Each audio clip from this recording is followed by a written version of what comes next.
Elimination reactions हमने start किया था। उसमें हमने जो सेकंड इसका देखना है आज वो है E1 reactions, elimination unimolecular reactions. इसका मैकेनिज्म हमने देखना है कि वो क्या होता है। इससे पहले जो हमने E2 रिएक्शंस पढ़े उसमें जो बेसिक इसकी बातें हैं कि इसको बीटा एलिमिनेशन क्यों बोलते हैं, इसको 1-2 एलिमिनेशन क्यों बोलते हैं, वो सारी बातें जो है ना हमने उसमें कवर कर ली थी उसके स्टार्ट में। तो अगर आपने वो भी देखना है तो उसको भी देखें आप उस वीडियो को भी, ठीक है। तो हम स्टार्ट करते हैं कि ये E1 रिएक्शन जो है इसका मैकेनिज्म क्या होता है। अब E1 रिएक्शन मैकेनिज्म जो है ये SN1 जो रिएक्शन है, सब्स्टिट्यूशन रिएक्शन है, उसके साथ ये कंपीट करते हैं। तो ये एलिमिनेशन है, E1 है, तो इसमें हम कहते हैं कि ये क्या है। पहली बात कि ये यूनिमॉलिक्यूलर होते हैं,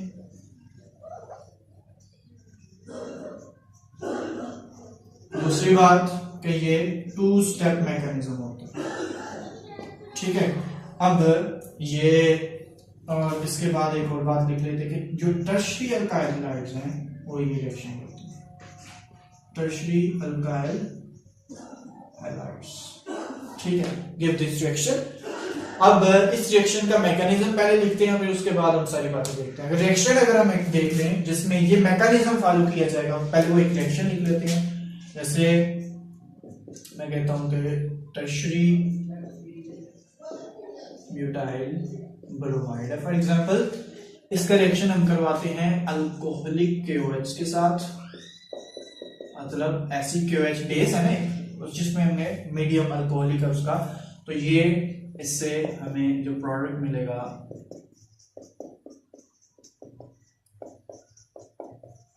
ठीक है। तो इसको मैंने जरा थोड़ा सा उस तरफ को करके लिख दिए, लेकिन चले ये इसका हम जो है ना ये प्रोडक्ट देखेंगे इसमें, ठीक है। तो अब इस रिएक्शन का हमने जो है ना वो मैकेनिज्म करना है। इसके साथ KBr1 रहेगा। अच्छा, तो अगर हम इस रिएक्शन की बात करें तो ये जो रिएक्शन है जो टर्शरी अल्काइल हैलाइड है, जब हम इसकी ये रिएक्शन करवा रहे हैं अल्कोहलिक KOH, तो ये मैकेनिज्म फॉलो कर रहा है E1 मैकेनिज्म, ठीक है। अब कैसा मैकेनिज्म है इसका देखते हैं। ये कितने स्टेप्स में होगा, 2 स्टेप्स में होगा। अगर देखा जाए तो पहला स्टेप क्या है इसका, टर्शरी ब्यूटाइल ब्रोमाइड। पहला स्टेप इसका सेम जैसे हमने SN1 में बोला था, पहला स्टेप आयनाइजेशन होती है, इसी तरह यहां पे भी पहले स्टेप में आयनाइजेशन होगी। कार्बन जो है वो अब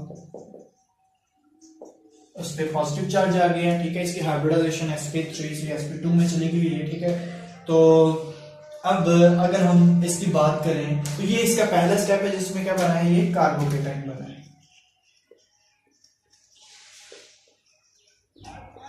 ठीक है। अब कार्बोकेटाइन बना है पहले स्टेप में, और सेकंड स्टेप में क्या होगा वो पहले लिख लेते हैं, फिर इसकी बात करते हैं कि इसमें कौन सी कोई खास बात है।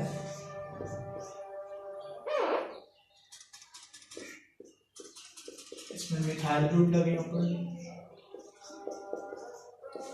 अब न्यूक्लियोफाइल OH है, इसने अटैक करना है इसके ऊपर। अगर इसने अटैक करना है तो अब ये क्या करेगा कि इस कार्बन पे अटैक करने के बजाय अब ये इस जो हाइड्रोजन है, बीटा हाइड्रोजन पे मैंने बताया था आपको पहले पिछली वीडियो में कि बीटा हाइड्रोजन पे अटैक होता है इसका हमेशा, ठीक है। तो बीटा हाइड्रोजन सब कितनी है, ये अल्फा हाइड्रोजन है, ठीक है। देखें ये अल्फा हाइड्रोजन है। अब beta hydrogen, beta alpha carbon है ये, और बीटा कार्बन कितनी है, ये भी बीटा कार्बन है, और ये भी। तो बीटा कार्बन के ऊपर जो हाइड्रोजन है बीटा हाइड्रोजन, ठीक है। तो अब ये अटैक करेगा बीटा हाइड्रोजन, ठीक है। अब ये क्या करेगा, इसको बीटा हाइड्रोजन को यहां से निकाल लेगा। निकालने के बाद यहाँ पे एक हाइड्रोजन जो है वो कम हो जाएगी। अच्छा, अब देखिए इसमें होगा क्या, इसको थोड़ा सा समझना है आपने।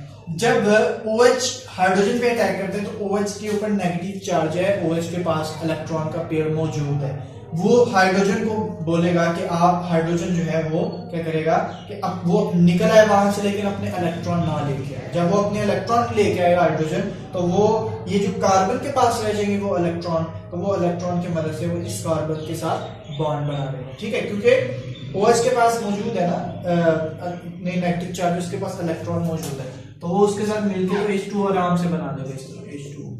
जबकि यहाँ पे क्या होगा, इसको जरा आपने इस तरह लिखना है CH2, इसको जरा सीधा करके लिख लें, बॉन्ड कार्बन और इसके साथ इस तरह CH3,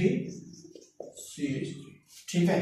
तो अब इस कार्बन के जो हाइड्रोजन निकली है यहां से वो इलेक्ट्रॉन नहीं लेके गई, इलेक्ट्रॉन कार्बन के पास मौजूद है, तो कार्बन क्या करेगा, कार्बन इस कार्बन के साथ बॉन्ड बनाएगा, ठीक है। तो हमें पता है एलिमिनेशन रिएक्शन में प्रोडक्ट हमें क्या मिलते हैं, अल्कीन्स मिलती है, तो ये हमारे पास इसका जो है ना अल्कीन प्रोडक्ट आ गया।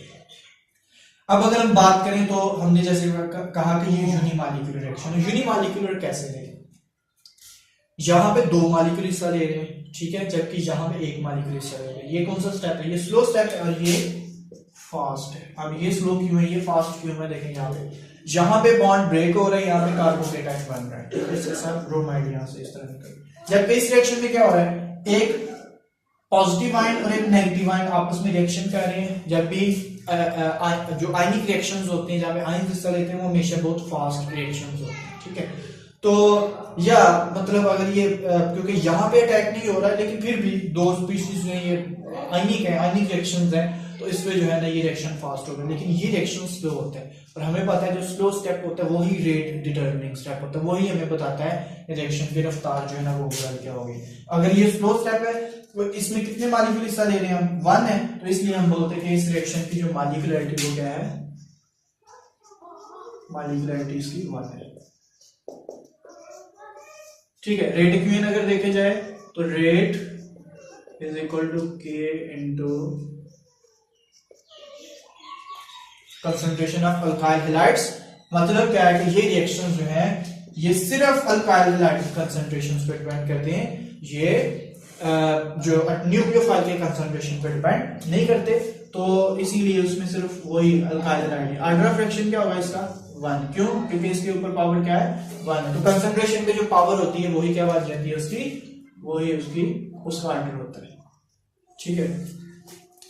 अगर इस रिएक्शन को गौर से देखा जाए तो इस रिएक्शन के 2 स्टेप्स हैं। पहला स्टेप है आयनाइजेशन, सेकंड स्टेप में अटैक हो रहा है। अगर हम SN1 में जाएं तो SN1 का पहला स्टेप और SN2 का SN1 का पहला स्टेप और E1 का पहला स्टेप एग्जैक्टली सेम। फर्क कहां पे आता है, फर्क आता है सेकंड स्टेप में, ये OH जो है वो अटैक कहां पे करेगी। अगर वो कार्बन पे अटैक कर देती है तो ये सब्स्टिट्यूशन हो जाएगी, अगर जो न्यूक्लियोफाइल है वो कार्बन पे अटैक कर देता है, ठीक है, तो वो क्या हो जाएगा, उसको बीटा हाइड्रोजन पे अटैक कर देगा, तो उसको बोल देंगे कि क्या होगी, ये एलिमिनेशन होगी, ठीक है। तो